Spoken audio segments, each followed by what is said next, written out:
मैं अंजना शर्मा और आप देख रहे हैं RNT न्यूज लाइव। आइए एक नजर डालते हैं इस वक्त की खास खबर पर।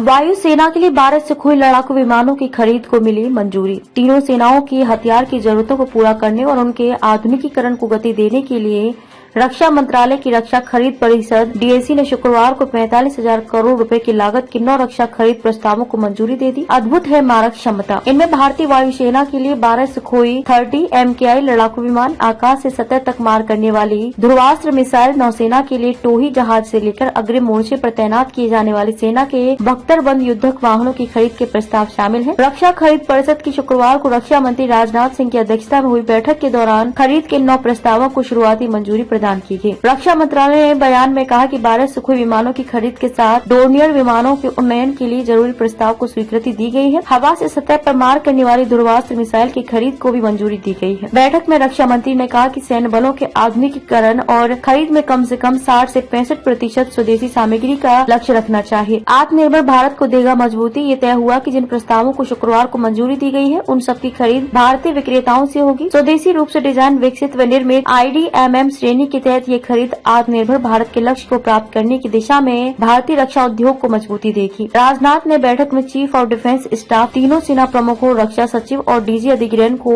भारतीय रक्षा उद्योग के परामर्श से न्यूनतम स्वदेशी सामग्री सीमा को बढ़ाने की दिशा में काम करने का निर्देश भी दिया है। DAC ने हल्के बख्तरबंद बहुउद्देशीय वाहनों LAMV एकीकृत निगरानी एवं लक्ष्यीकरण प्रणाली ISATS की खरीद के लिए AON आवश्यकता की स्वीकृति या खरीद को प्रारंभिक स्वीकृति को मंजूरी दी। DAC ने आर्टिलरी गन व रडार की तेजी से तैनाती के लिए high mobility vehicle HMV gun towing वाहनों की खरीद को भी मंजूरी दी।